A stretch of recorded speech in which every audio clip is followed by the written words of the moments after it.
5월 12일 새벽 만나 오늘 우리에게 주시는 하나님의 말씀은 창세기 41장 1절부터 24절까지 말씀입니다. 제가 봉독하겠습니다. 만 2년 후에 바로가 꿈을 꾼즉 자기가 나일 강가에 서 있는데 보니 아름답고 살찐 7 암소가 강가에서 올라와 갈밭에서 뜯어먹고 그 뒤에 또 흉하고 파리한 다른 7 암소가 나일 강가에서 올라와 그 소와 함께 나일 강가에 서 있더니 그 흉하고 파리한 소가 그 아름답고 살찐 7 소를 먹은지라. 바로가 곧 깨었다가 다시 잠이 들어 꿈을 꾸니 한 줄기에 무성하고 충실한 7 이삭이 나오고 그 후에 또 가늘고 동풍에 마른 7 이삭이 나오더니 그 가는 7 이삭이 무성하고 충실한 7 이삭을 삼킨지라. 바로가 깬즉 꿈이라. 아침에 그의 마음이 번민하여 사람을 보내어 애굽의 점술가와 현인들을 모두 불러 그들에게 그의 꿈을 말하였으나 그것을 바로에게 해석하는 자가 없었더라. 술 맡은 관원장이 바로에게 말하여 이르되 내가 오늘 내 죄를 기억하나이다.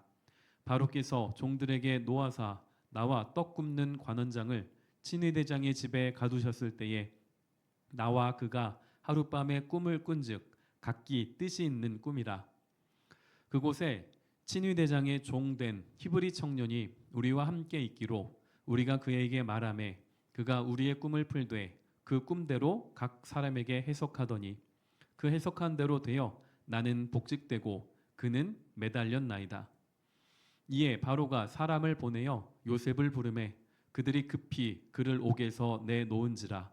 요셉이 곧 수염을 깎고 그의 옷을 갈아입고 바로에게 들어가니 바로가 요셉에게 이르되 내가 한 꿈을 꾸었으나 그것을 해석하는 자가 없더니 들은즉 너는 꿈을 들으면 능히 푼다 하더라.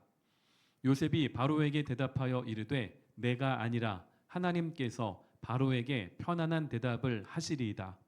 바로가 요셉에게 이르되 내가 꿈에 나일 강가에 서서 보니 살찌고 아름다운 7 암소가 나일 강가에 올라와 갈밭에서 뜯어먹고 그 뒤에 또 약하고 심히 흉하고 파리한 7 암소가 올라오니 그같이 흉한 것들은 애굽 땅에서 내가 아직 보지 못한 것이라. 그 파리하고 흉한 소가 처음에 7 살찐 소를 먹었으나 먹은 듯하지 아니하고 여전히 흉하더라. 내가 곧 깨었다가 다시 꿈에 보니 한 줄기에 무성하고 충실한 7 이삭이 나오고 그 후에 또 가늘고 동풍에 마른 7 이삭이 나더니 그 가는 이삭이 좋은 7 이삭을 삼키더라. 내가 그 꿈을 점술가에게 말하였으나 그것을 내게 풀이해 주는 자가 없느니라.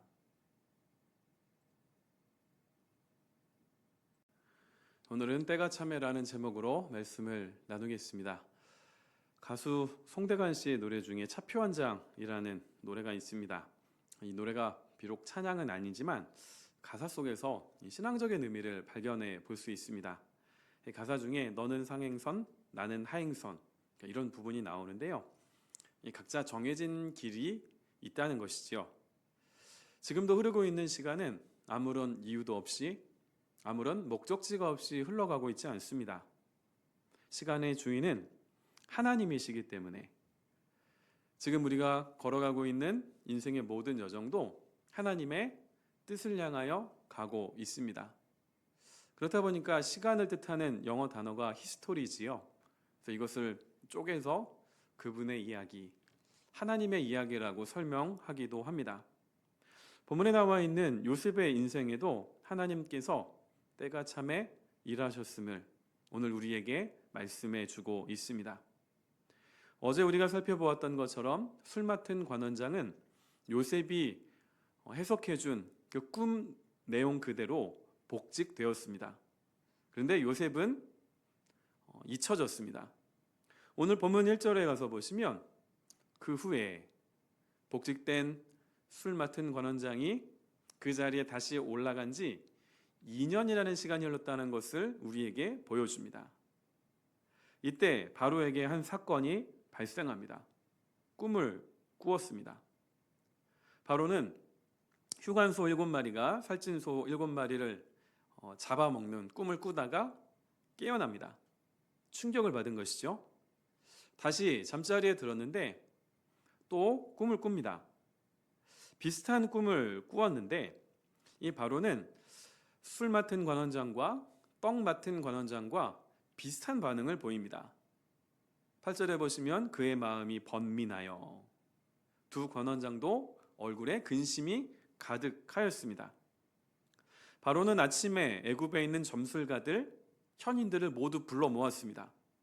그리고 자신의 꿈을 이야기해 주었지만 그 어느 누구도 그 꿈이 어떤 의미를 갖고 있는지 해석해내는 사람이 없었습니다. 이때 바로 곁에 있었던 술 맡은 관원장이 이렇게 말합니다.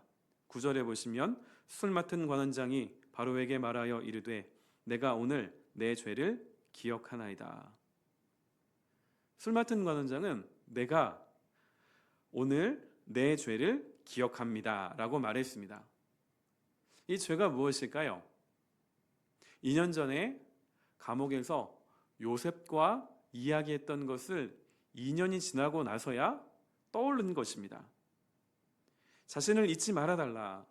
자신의 꿈을 해석해 주었던 요셉이 자신에게 했던 그 말이 이제서야 떠올랐습니다.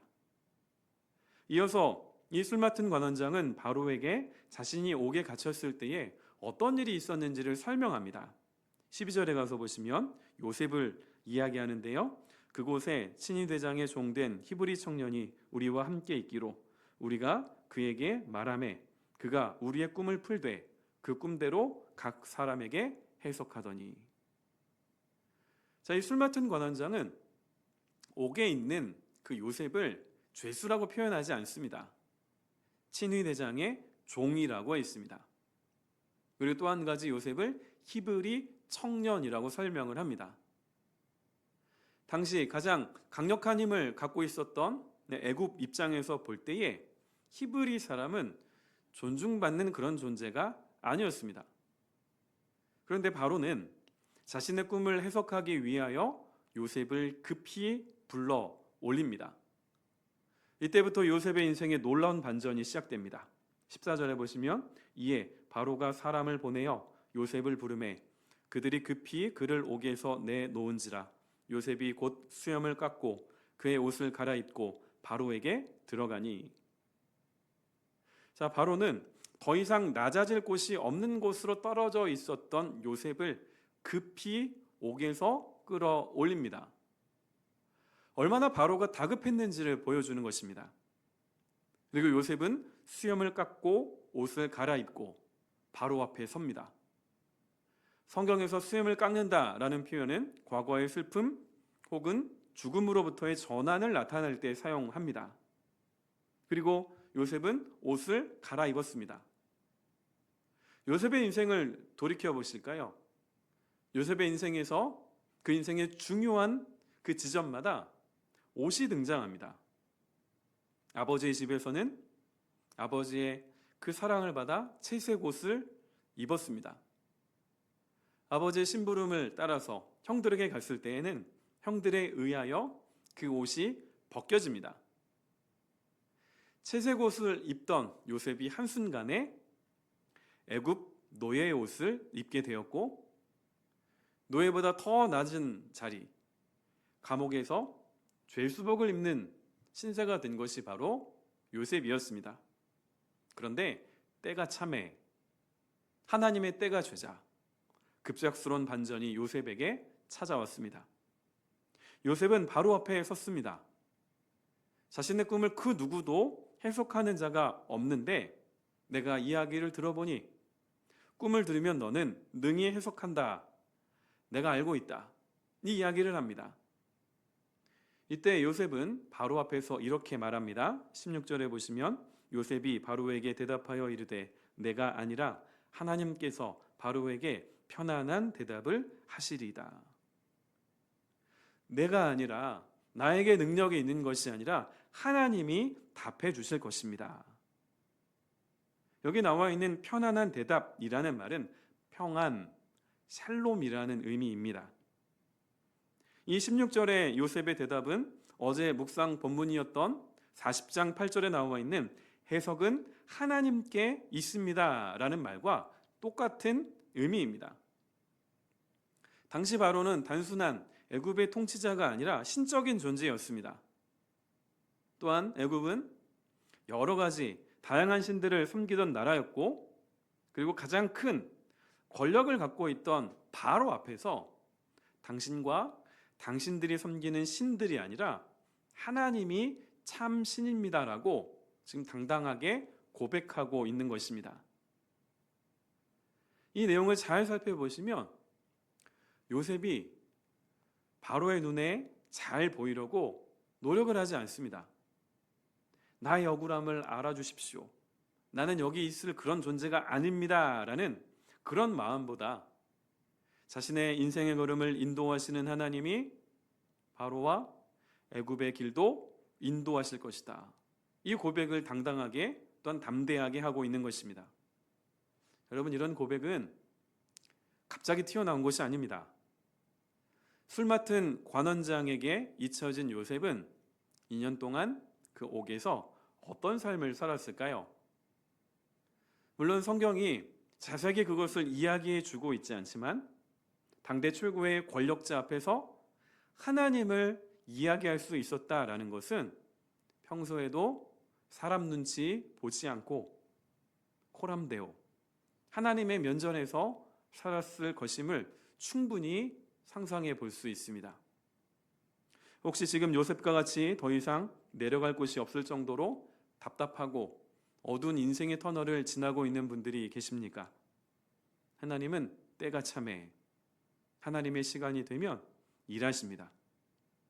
그 시간이 오기까지 내가 해야 하는 것은 하나님을 하나님으로 인정하는 것이고 하나님 앞에서 믿음으로 살아내는 것입니다. 기억하십시오. 하나님이 늦으셔서 못하시는 일은 없습니다. 하나님의 시간은 정확합니다. 시간의 주인이신 하나님은 가장 최고의 타이밍에 가장 좋은 것으로 그 시간을 깨우시고 우리가 전혀 상상할 수 없는 방법으로 당신의 자녀들에게 선한 것을 베풀어 주십니다.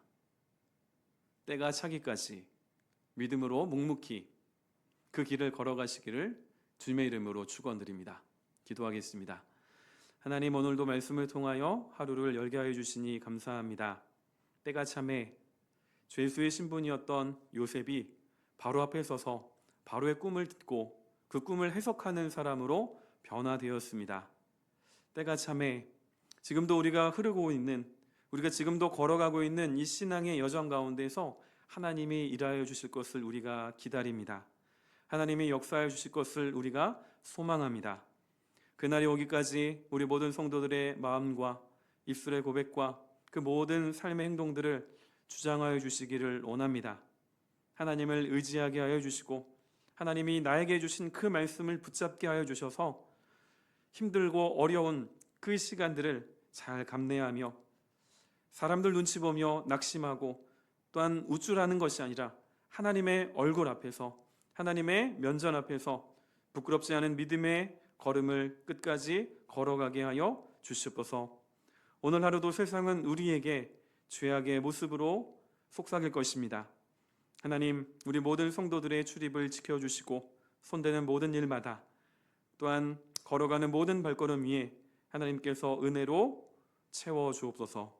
예수님의 이름으로 기도합니다. 아멘.